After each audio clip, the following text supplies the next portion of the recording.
Hello everybody, Mr. Happy here, and welcome to part 2 of my episode Duscae playthrough. So, we already went over the combat systems of the game, and now we're going to pretty much explore the Duscaean region. We're going to be going over the camping systems, which is actually going to be the first thing that we talk about right here. And we are going to be showing off Cindy, one of the other characters of the game that has some people talking about some things. You'll see what I mean later on. We're also going to be showing off item shops, again, showing off the different areas of the Duscae region. I want to cover this right away. You cannot attack those things out in the water currently.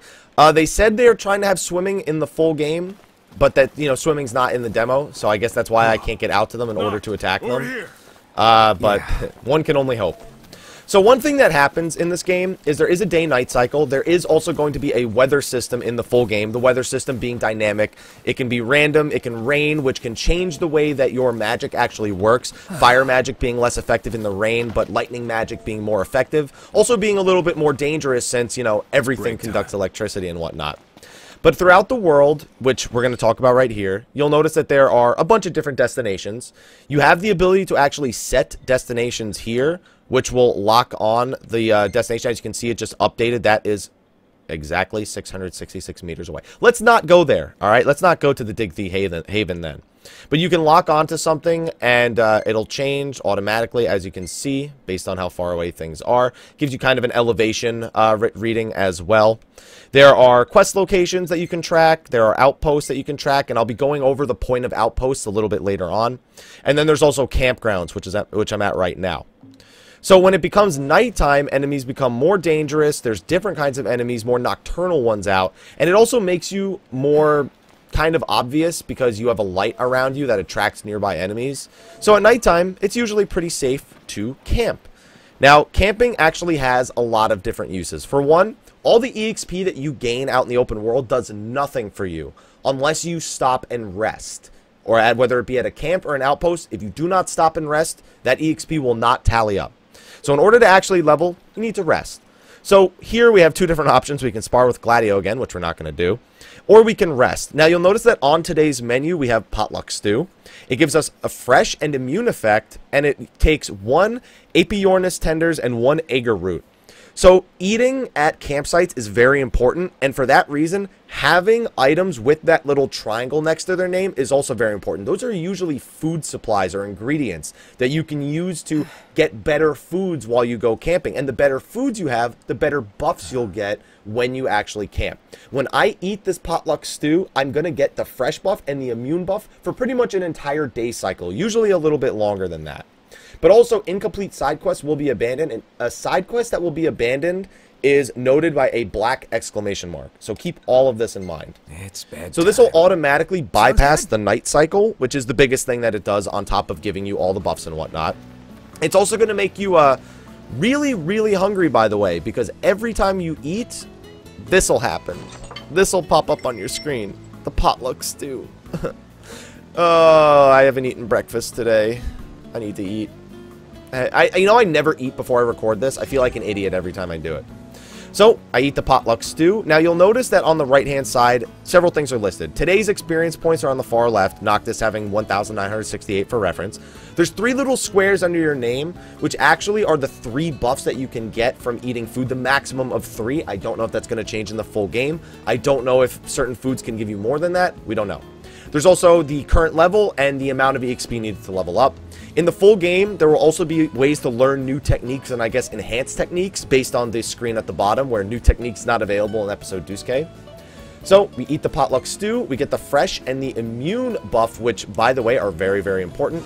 And all of our EXP tallies up, and we get a few levels. So, Noctis hit level 8, pretty good, from just a few, the 2 sets of enemies that I killed. And then we're done. We just go to the next menu, nighttime passes. It explains what the buffs we got are. So fresh increases attack, defense, and EXP gain, while immune negates all status ailments. That is very important in the demo, and I'll explain later why, but in short, you'll want it before you go into the dungeon. So next up, we're actually going to head to Corx Station in Ulster. That's going to be the second donation that we really... donation? The second... what word am I looking for? Destination that I'm looking for. That's the one. We're going to fight some enemy packs along the way. I'm just going to initiate the combat, like, immediately. And just try to get these things out of the way. I really despise this enemy, by the way. They move so much in the demo. But you can really see that these enemies are really simple. There's only 3 of them. They're not that strong. It's just more about managing my MP, making sure that I don't take some extra attacks, some extra damage. If there's ever a parry attack that's coming my way, that I dodge it. Enemies are also very, very quick to dodge. I should actually try a warp dodge so I can show you that. Come on, hit me. Or my teammates can just destroy you. Wow. Alright. Teammates, good job. I'm just going to finish it real quick with my Vanquish ability. Remember that? The Vanquish ability I have set to a very strong attack. I do want to do the warp dodges. Now, in some places in this world, enemies respawn nearly instantly. You might see that happen right here. Nope. Okay. Enemies have... Oh, yep. It happened. They actually respawn just behind me. Now, in this game, if you want to run away from battle, you literally just run away from battle. It can sometimes be harder than that, and obviously in some scenarios in the main story, you won't be able to escape. But I do want to mention that. So, real quick, there might be a side quest over here. But first, let me kill these enemies. Yeah, see, simple battles like this do come down to basically holding square. It depends on how many enemies you run across, really. Because some battles are nothing like that. Oh, and this can also happen. So when you're out fighting in the open world, there's a chance that the Imperial army will, you know, they'll have some of their flagships flying around, and they'll just drop off these Magitech knights. These guys are robots. They have some very, very deadly attacks that can really, really, you know, make your life a living hell. I'm really trying to avoid that attack. As you can see, knocking them off their feet knocks them off guard. But because we're fighting out in the open, you know how I mentioned before how, you know, enemies can see you and they can join the battle? This is one of the most common ways, especially in episode Duscae, that that'll happen. The Imperial flagships will fly by, they'll see you fighting the wildlife, and they'll just drop off soldiers to make your life a living hell. At nighttime, and even at some points in the day, they can drop off as much as, like, 20 additional enemies right on top of you. And if that happens, you may want to consider running away. Because it is an extremely, extremely dangerous thing to fight enemies like this out in the open, and then get even more enemies on you like that. And keep in mind that even though you'd think that, oh, it's the Imperial army, you know, you think the wildlife just doesn't care about, you know, whether it's me or whether it's them, and they'll just attack all of us. That doesn't happen. And I hate to say it, but that is actually something I kind of wish would happen. If I fight these gorillas out in the open and the Imperial army joins, I may have been the one to attack them initially.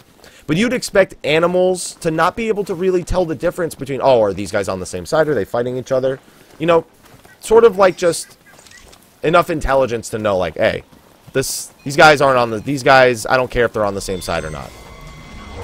So, I just picked up a side quest to kill all the gorillas in the area. So I'm going to start trying to work on that, and you'll probably see this area is very, very common to get the flagships. And you also notice that the enemy is glowing. I'm colorblind, so you'll have to tell me if this is pink or purple. I have no idea. I can tell it's one of the two. I just can't tell which it is. Yeah, that's actually one of Prompto's abilities. And it's an ability where he literally freezes the enemy in place. And... oh, that was close. The gorilla actually blocked the parry attack for me. Oh, that's going to hit. Oh, wow, I don't know how that didn't hit me. That, on the other hand, I'm going to parry that. Ooh, see? When GLaDO's nearby, he does a counterattack. When your other allies are nearby, they do counterattacks. It's nice because you'll be able to work on that later on. Oh, yeah, with that time it hit me, right? Oh, that's a bad idea. That's a bad idea. That's a bad idea. Oh, we got him. We got him. Whew. All right. I'm getting pretty lucky here. The way my allies are handling the fight is actually making this very, very simple to me. I keep meaning to do that warp dodge. Okay, so you'll notice that Ignis is now losing max HP.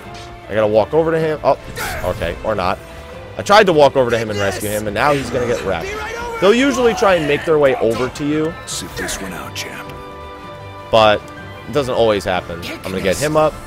So they just kind of wander around until an ally comes and saves them whenever they're in that state of disarray. Also, I just bugged the graphics a little bit by using that attack in that spot.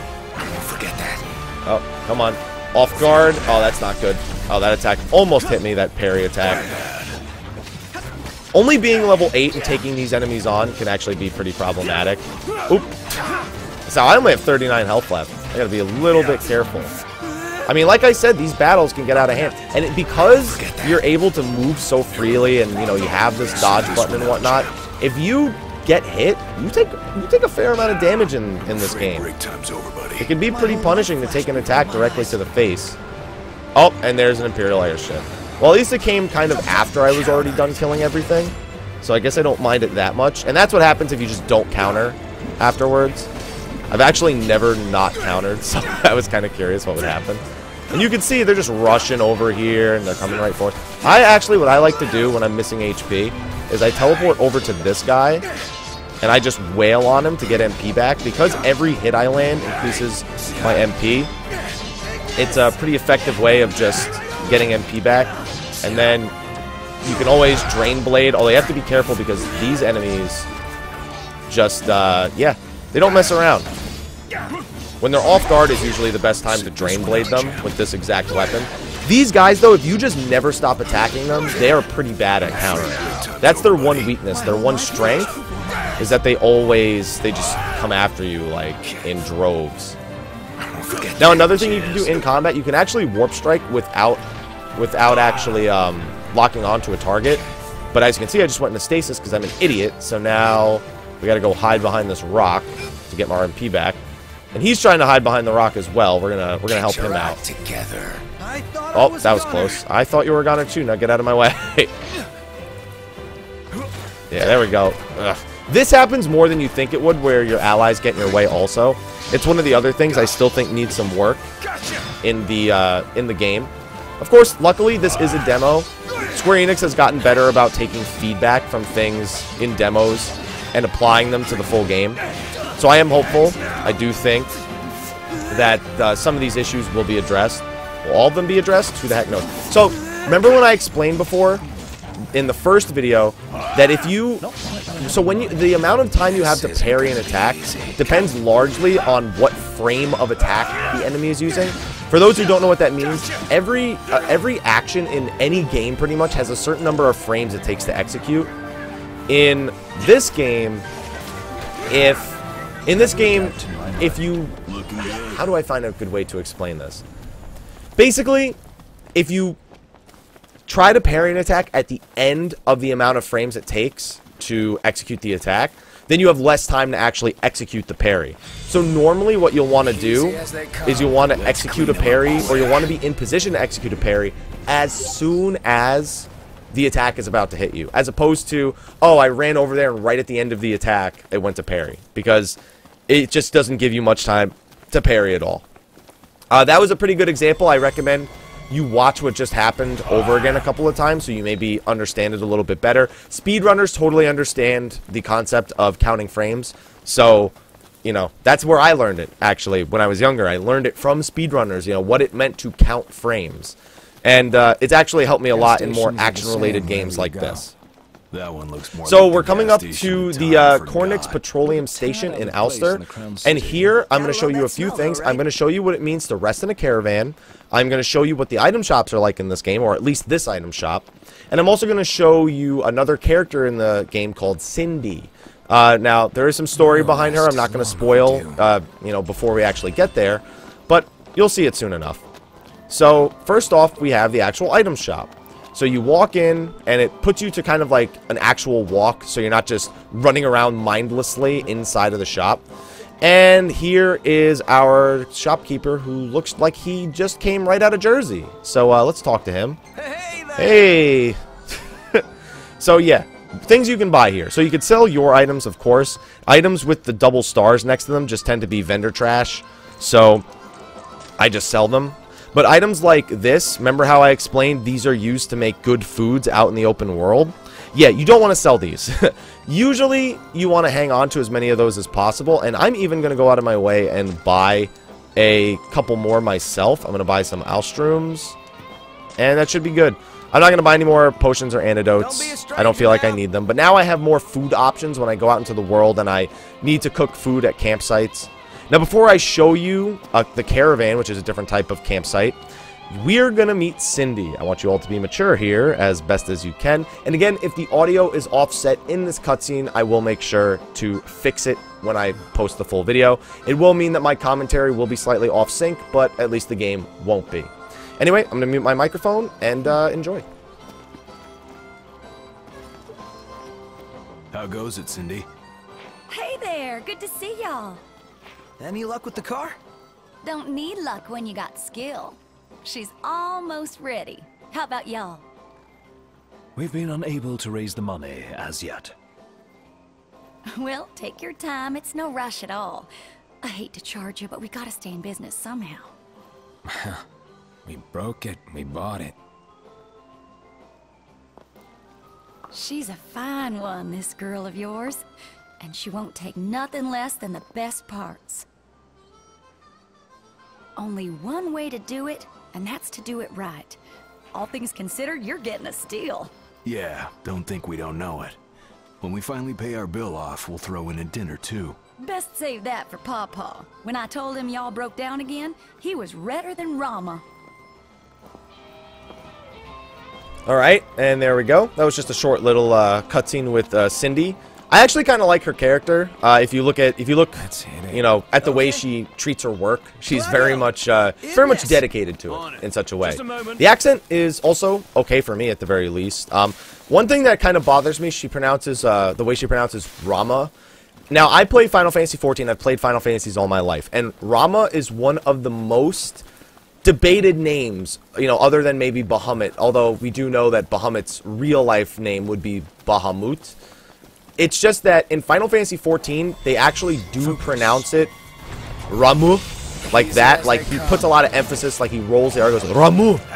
But it sounds like Ramu when you try to say it. Some people, now, so when she said Rama, I'm like, oh no, I'm never going to get to hear the end of this argument, because now there's an actual game, another game where they say Rama.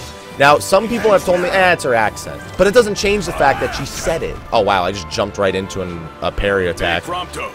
So, I mean, call it whatever you want. Can we just agree that in different games, these entities, their names are pronounced differently? Can we, for once, as fans of the series, just agree that there is more than one way to pronounce these things, and that accents and different, you know, cultures can maybe just have some discerning opinions on the pronunciation? Please, as fans, can we finally achieve this? I know the answer is no, because we refuse to accept it. I'm just hoping that one day we can all come to agreement that we can pronounce it more than one way. Alright, so I'm going to do a few more battles, and in order to explore the rest of the Duscae region, and now I am, of course, there's going to be a little bit more to explore in the... Oh, man, this battle just became a problem. So, I'll talk more about the Duscae landscape in a little bit, but for those who don't know, I guess I haven't explained it yet. So you've noticed that there are some versions of this enemy. There's bigger ones and there's smaller ones. And you'll notice that the bigger ones, like the one I'm fighting right now, have significantly more HP than the smaller ones. That's because every different enemy has different tiers of difficulty. I don't remember what the exact name is of the bigger ones. They might be called champions, but that doesn't sound right to me, so I'm not going to say that with complete certainty. So I'm fighting, like, I guess, a major. Let's call this a major, let's call this a minor, and let's call that mother an ultra, or a champion, whatever you want to call him. Basically he's really strong. That's all I'm trying to say right here. So those are just usually much harder enemies. They give more EXP, but they also have a lot more health. They're harder to knock over, and they're just generally more difficult. Oh, that was close. I thought that was a swing attack. So I'm gonna... Oh, that's not good. That's not good. Okay, it's actually not good because I wanted to definitely counter that. Let's try and knock them off kilter a little bit. What I like to do against these guys, other than watch my allies get wrecked a little bit, is I like to try and force the parry, like right now, because it's just such a huge amount of damage. And there's an Imperial dropship coming. So these dropships, they tend to feel almost I guess you could say, predictable after some time, because most of the enemy groups spawn in similar locations every time, which means that you're more likely to be found out in the open like this. So these guys don't actually have predictable spawn patterns. They'll find you anywhere out in the world, really. However, because of me fighting this enemy pack here, and I fought this enemy pack in the demo before, since this is not my first time playing through the demo, it feels predictable to me. I kind of wish I could change that a little bit, but there's not much I can really do about that. It just so happens that the only reason it feels that way is because I'm stasis. Damn it. Oh, that's not good. Being stasis against an enemy like this, who is hugging the rock, is not good. Not Dwayne Johnson. So, when a character's HP falls to 0, they are in danger. So yeah, the further damage will shorten their maximum HP. If Noctis's max HP falls to 0, the game is over. I already explained that.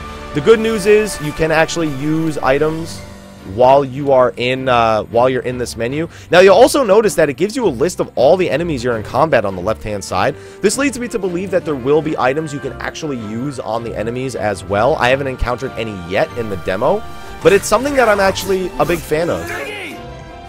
Now keep in mind that if you take max HP damage... Oh, and now I'm in stasis because I'm an idiot. Oh, I need to get out of stasis. I don't know if I can do it by attacking, but I'm going to try. Nope. Stasis does not go away if you're attacking... Oh, there it goes. Yeah, it does. It just takes a much longer time than going into cover. So see, we're still learning new things here. Oh. Yep, there we go. Now, like I said, I've done this battle a bunch of times. This guy is really giving me a hard time. I may even just run from the battle, which, by the way, remember, to run away from a battle, you literally just run from the battle. That is the best way to explain it, after all, especially because my allies are just getting wrecked. I also didn't explain the caravan, so this is actually going to work out in my favor. Now, oh, goodness, yeah. I think I might just run away from this, because this is getting out of hand a little bit. Oh my goodness. I just walked right into a bullet. See, battles are not as simple as just, you know, hold down square. Because now I'm running out of MP. It's getting more and more dangerous. Uh-oh. Woo! Parried one of those. He tried to do a suicide attack. Uh-oh. Uh-oh. Uh-oh. Uh-oh. I was holding down on one. I'm surprised it didn't let me dodge that. I'm trying to run away, and we're going to go do a caravan real quick. As you can see, I only gained 680 experience because I took so much damage and the fight took a pretty long time. I didn't get any EXP boost. I'm going to go back over here. I said I was going to explain the caravan and I didn't. So let's go back to the gas station. That'll make for an easy explanation. I keep forgetting I have no MP. And it really doesn't help when I'm up against these guys who attack really, really fast. Alright, don't worry. We're covering MP slowly but surely. In fact, let's sprint out of this. This is one of those situations where sprint is definitely a big deal. So here we go. We're back at the gas station. I guess that's what it is. And you'll notice that over here we have a little like trailer thing that we can rest in. So these actually cost gil to rent out, and they don't give you food bonuses. That's the most important thing. They act as a campsite, but you don't get food bonuses with this. You do, however, instead get an experience point boost. So if you've ever gained a ton of experience points the prior day, you can go rest in this caravan and get an even bigger boost to the amount of experience points you're going to get. Now, I only have 80 gil after that, but that doesn't really matter. It also means you don't have to use any supplies. So these are also really good if you don't have a lot of food supplies and you're still looking to try and rest up, you know? So we're going to gain a few levels here, as you can see. And then we're going to go back out in the open world. So our final destination, which I totally forgot to mention, is going to be in the far south of the map. I went to mention it, and then I got wrecked by some enemies, I believe. So I'm level 14 now. So our final destination for this video is going to be the other outpost, the Wiz Chocobo Post. Yes, chocobos are in the game. Despite the fact that we have cars and trucks and modernness, we do also have airships and giant astral shards sticking out of the ground. People have been asking me if that's the Crystal Tower. No, it's an astral shard. It's something we don't know a whole lot about yet, but we'll be learning more about it a little bit later. So we got a pretty long distance to go. Luckily, it's morning, I think. Should be. I mean, I just slept, so it better be morning. And, yeah, we're going to kill some enemies along the way, get some more experience points. We're going to need it because in the video after exploring the Duscae region, we are going to be challenging the first dungeon of the game. And being around level 15 to 18 is really enough. The enemies in there are pretty weak. You don't actually even need to gain any levels before you go in there. It just makes it a lot easier. So I think I learned my lesson from last time that we don't need to fight these things. There is, however, you'll notice that it says that I'm about to be in combat. It's not with these things. There is actually a saber tusk somewhere around here. But my group decided it was a better idea to just attack everything. So I already learned my lesson about this battle. I'm gonna just escape it as soon as possible before my party members all die. Seems like a legit plan. I'm the person who hates to run away in Final Fantasy games. I hate having to flee battles in Final Fantasy games. I want to fight everything, get all the experience points. Let's roll. But I have to run from that. To meet the chocobos. Smells like chocobos. Find a wild chocobo amid the woodlands. So, oh, you can see it in the distance. Look, see the black chocobo? So there are wild chocobos, there are domesticated chocobos. The chocobo system isn't really in this game. They're just kind of there to let you know, hey, chocobos are going to exist. So here we go. There's a wild chocobo. This is just a quick little quest I'm going to complete. It's worth 200 experience points. It's not even going to matter at all. Not bad there, Knox. We found it. That's all we had to do. 200 experience points, yay. There is also a saber tusk somewhere around here. Every time I come through this area, I always think that I'm going to have to attack the chocobos or defend them.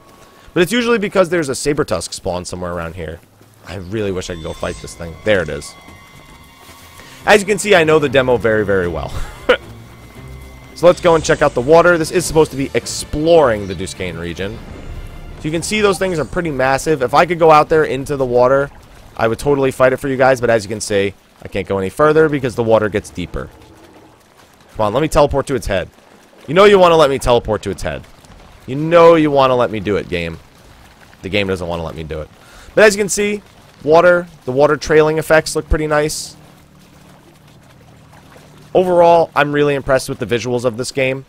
One thing I would like to comment on is sometimes the visuals do get too intense for the game itself, and it can lead to kind of, you know, stutters in performance. It is a demo. I do think that they will better optimize the full version of the game, but you can't ever just rely on that. You know, you kind of got to take the thought that, you know, maybe it's going to be a little bit harder to work on than that.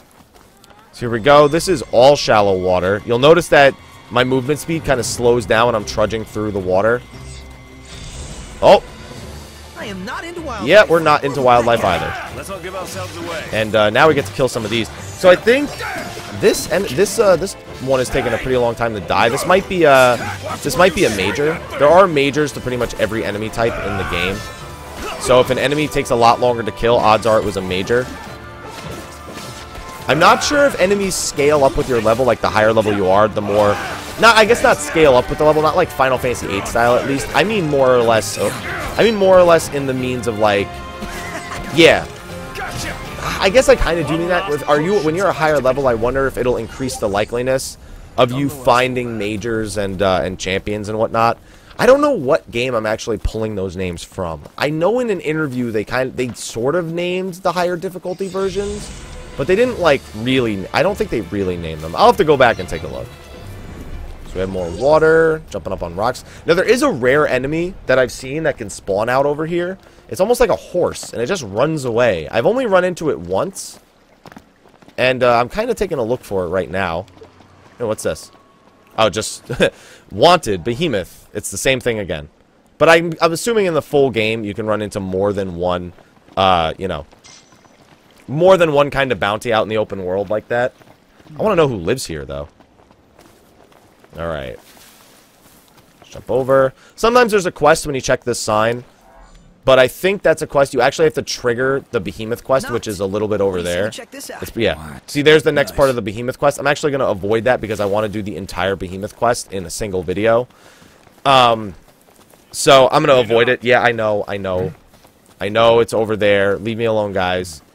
I need you to not run away from me right now because you're leaving me out in the open here, and I'm getting kind of nervous. Maybe if I start fighting something. That's another thing that's really annoying. If you're close enough to a focus, if you're close enough to something that can draw focus, locking onto enemies becomes a struggle. These are pretty weak enemies. This could be What could be trouble? Mustn't let ourselves be outflanked. Outflanked? Or killed.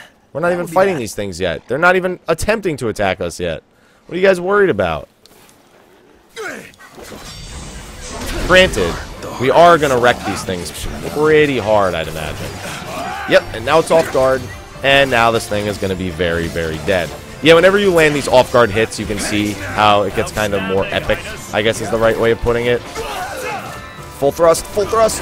Oh my goodness, that was a lot of damage. He also attracted a big one. And we just literally executed a small one. So yeah, there's Prompto's attack again. I wish he did this attack a little more often because it's very, very good. If you can time a full thrust in the middle of that attack, you will annihilate these enemies.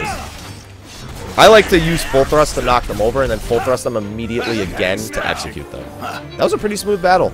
250 bonus experience points, I'll take it. Well, It's not even, well, it's multiplied by 250%, so it's almost, yeah, well, it's 2.5 times. I don't know what I was going for there. Well, 100% more experience points is actually doubling your experience points. You know, it's not like I'm only, like, if I get 0%, I lose experience, you know? Okay, I wasn't even going to go after, well, I mean, I was going to go after you, but I was going to deal with the dogs first. Seems like I pissed you off without even pissing you off, so I'll just have to kill you first. I got to be on the lookout, though, because there's a lot of these dog enemies around, and normally they like to shoot out a parry attack once in a while, so I got to make sure to avoid it. the Prince of Pain. I don't even like using abilities on these things. I just prefer to kind of wait for them to come after me, and then I dodge them. If I get impatient, I'll warp strike just because it does some damage, and then I'll just, go for the execute. A lot of the times I end up having to execute them with warp attacks, which is annoying. But you do what you got to do out in the open world, and now it's dead. Or not, now it's dead. Because I noticed that I had a finishing move revving up for that one. Onward. Alright. What's the sign say? Looks like it's chocobo. Oh, it's probably telling me about the chocobo post nearby. Yeah, chocobo post up ahead. Speaking of which, where's the did my lock-on that disappear when I ran across the yes it did. When I ran across the Behemoth site? Maybe.